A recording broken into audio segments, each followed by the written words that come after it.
Hey there. I guess this kind of came in handy today, since I just watched Drunken Film School's latest video, which is on John Carpenter. So if you haven't checked it out yet, definitely go check it out. It's a great video, and the guys that do it, Nathan and Logan, both have their own separate channels called Blu-ray Anonymous and Logan Toxic, and they're both really cool to check out. So let's talk about John Carpenter. Since I'm not going to write anything down to say, I'm just going to go through his movies, what I like, what I don't like, what I remember, type of thing, and my thoughts on Carpenter. I like John Carpenter. I think he's a good director. He's a solid director. John Carpenter got a lot of his influences from westerns. He was a huge fan of westerns back in the day, and when John Carpenter got into making films, he wanted to make westerns. Unfortunately, westerns weren't exactly the most commercial thing at the time, and westerns really never got great commercial-wise afterwards. We got Unforgiven and stuff like that, but it's been kind of hit and miss with them since since back in the day. They don't make the great westerns that they used to make anymore, and that's really a shame. But John Carpenter grew up liking this stuff. One of his influences was Howard Hawks, and we're going to talk about him a little bit more later on. But right now, let's start it with his first film. And his first actual film was Dark Star. I know it was kind of a student film. It was done on low budget, but it's still his first film.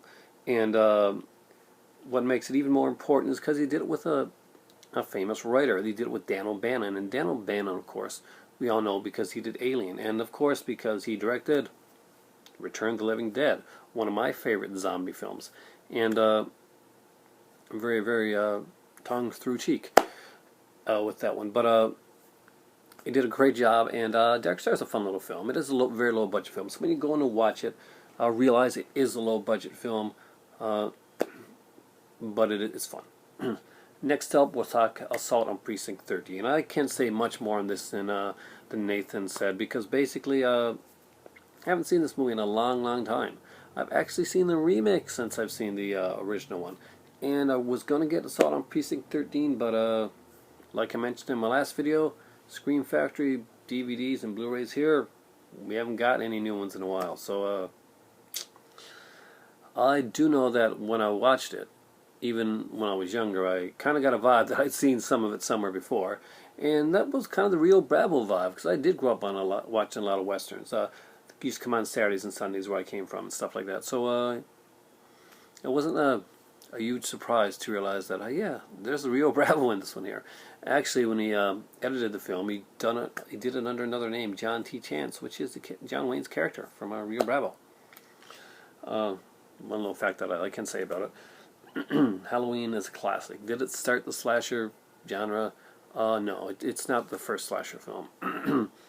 It's not even close, actually. I guess it popularized, mainstreamed it a bit, but not really. I mean, it became popular, but it wasn't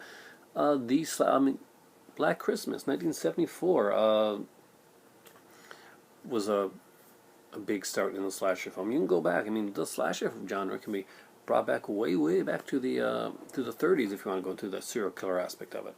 But the slasher subgenre as we see it today, definitely the Halloween was one of the granddaddies of that, and I'm a huge fan of Halloween. Halloween is one of my favorite films of all time.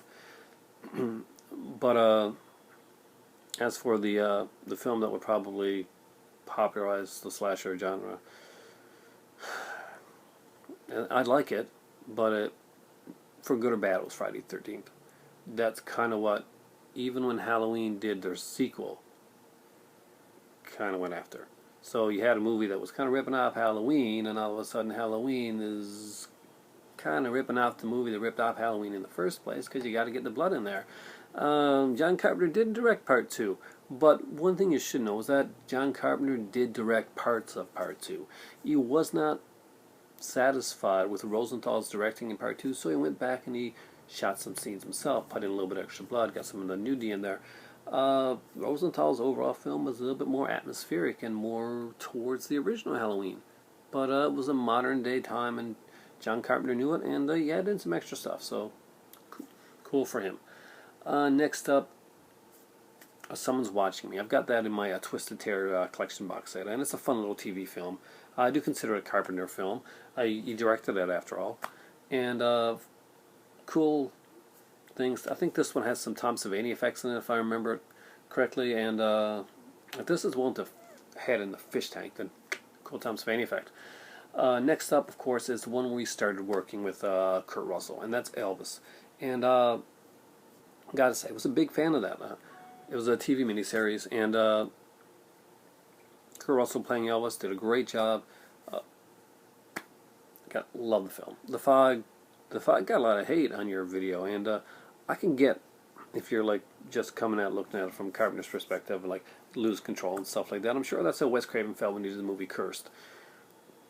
Except Cursed turned out way worse than The Fog. The Fog actually turns out pretty well. I do like The Fog. It's one that does stand up for me, and there are kind of weird spots in The Fog, but it works for the film because it's a ghost story, and it's kind of told like somebody telling a ghost story. So with the little inconsistencies and stuff like that, although it's not what he had originally planned, it actually works brilliantly for the film, because when you're telling a story like that, guess what you get? A lot of little inconsistencies all the way through, because the story changes, you hear it, and it's like that. It's a Thomas ghost story, and that actually makes the film better. So worked for me. Some people it didn't, but kudos for me. It's definitely far from the worst John Carpenter film you're going to see in this that I'm going to talk about. Christine is a classic. It's a coming-of-age film. Of course, we had great actors in this one here. I love Christine. My bike that I had was called Christine, and when my bike died, I got another bike, and it was called Christine Jr. Yeah, I was that dedicated to the whole... Man, I was kind of emo before emo was around. Anyway, Christine, fun film. Starman, love the film. I like the TV series with Robert Hayes better, actually. Didn't last very long, but for what Starman was a fun little science fiction film. It was, Jeff Bridges did a great job. Big Trouble in Little China is my better half's favorite John Carpenter film, and it works in spite of itself. It is a hodgepodge of genres put together in a way that should not work at all, but for some reason works brilliantly. We've got Kurt Russell doing an Ash-type performance in that hero that shouldn't be a hero type of character. Obviously, it's his character is very Ash-like, very Evil Dead-ish like in that way, and it's just cool. It's Kurt Russell is doing the cool thing. We got some great special effects in there, some great practical effects, great actors, great comedy, great action. But people that at the time did not know how to promote this film, and I can kind of understand that. It was kind of hard one to promote, so it didn't do as well as it probably should have, and it really should have done better. I really enjoyed this film. It's one of my favorite John Carpenter films of all time. Next up is, this one, Prince of Darkness. And Prince of Darkness is a cool film. It looks at evil in its purest form, literally, in this movie. And I gotta agree, I really did like the ending of this film. Didn't reinvent the wheel, but it was a really great film. Scary, fun film. They Live Again, just another cool action film. One of his big ones. I skipped one, didn't I? I skipped a lot. Yes, I skipped two big ones. Okay, we're going to go back. We're going to rewind it. I forgot Escape from New York, which was the second film I did with Kurt Russell, and one of my favorites. It's got Donald Pleasance, and I love Donald Pleasance. And just a really, really fun film. The commentary on Escape from New York is incredibly fun. And The Thing. This is one of my favorites, and this is where we're going to get talking about Howard Hawks, because Howard Hawks was actually ghost directing the original The Thing from Another World, which of course starred James Arness from Gunsmoke as the alien creature. So this thing, of course, is closer to the source material, to the story, who goes there. And Carpenter put his own spin on it. For me, it is probably my favorite John Carpenter film. Man, it's saying a lot because he got some really great films there. But The Thing is probably my favorite. But again, it's a remake. It's a good remake, but it's still a remake. And it was very well done. Wilford Brimley. Never look at them the same, huh? They Live. Again, like I said before, it's just a great film. It's but no, it's. I don't think it's. I can see like how it can relate to today, but They Live is very much an '80s film. From the mullets to the emphasis on the type of action and the whole nihilistic thing to the whole consumer capitalism thing, and that was what we did in the '80s. We started the whole yuppie era, and it's a great film, great fight. And if you saw the movie the video game Saints Row 3, then you'll see a nod to it. Watch out for it. Really cool. Memoirs of an Invisible Man. It was horrible. It was a horrible Chevy Chase film. I haven't seen it in ages, but I remember really not liking it. Body Bags, I loved. It was fun. He was more involved with the first two segments of the film. Gas Station and The Hair. The Hair is really underrated. Stacy Keach is brilliantly funny in this film. It's really quirky, and a lot of people don't get it, but it's very, very out there humor. And I gotta say, I love it. In the Mouth of Madness, I think it was his last truly genius film. And I gotta agree with Logan on that one. It's his last really great film. It's a very H.P. Lovecraft. It's taken from like a couple H.P. Lovecraft. The title even is taken from H.P. Lovecraft. It's the Innsmouth, and at the Mountain of Madness, something like that. Just really enjoyed that film. Sam O'Neill's great in this one. Sutter Kane, I think, was the character, and it's played by German actor, right? Jürgen Prochnow. Is it German? Jürgen Prochnow is German, isn't he? Okay. I'm pretty sure it's played by Jürgen Prochnow. You can Google that or IMDb or whatever. I don't have time right now, but I'm pretty sure it was. Village of the Damned was a pale remake of the original film. It wasn't that good. It was, unfortunately, it was Chris Reeve's last film, but it could have been so much better. It was like a lost opportunity. Escape from LA. The less said about that, the better. It's a horrible film. It was a bad decision for Carpenter. It was a bad decision for Kurt Russell. They shouldn't have done it. They really shouldn't have done it. Rarely do can I say that a film that a sequel or something actually, the original's still great. The sequel, reboot, that won't affect the film.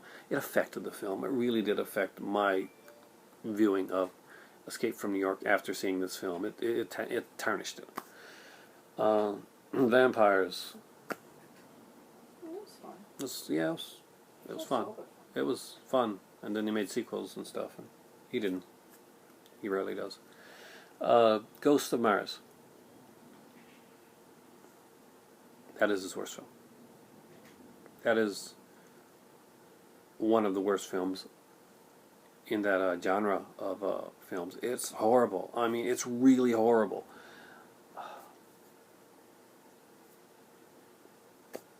It's really horrible. Everybody loves Cigarette Burns, the Masters of Horror thing. You know what? I'm going to be honest. I'm not a big fan. I did like Pro-Life. Pro-Life was fun. But, and The Ward, I actually did like The Ward. I thought The Ward was kind of a fun film. It was different. It was, I think it should have gotten more publicity than it did. John Carpenter is a great filmmaker. He's not the greatest filmmaker in his genre, but he is really great with the stuff he does. He's eclectic, and I like that. He doesn't mind taking some chances, but honestly, not too many. Look at his filmography, and you're going to realize he really hasn't taken a lot of chances here. It's not like he broke out of horror and science fiction and did a lot of other stuff. He broke out of horror and science fiction and stuck around horror and science fiction. He's a fantasy horror director. But that being said, got to say, I love John Carpenter, great director. I wanted to get through all these in less than time, but looks like the video's over, and it's time for tea.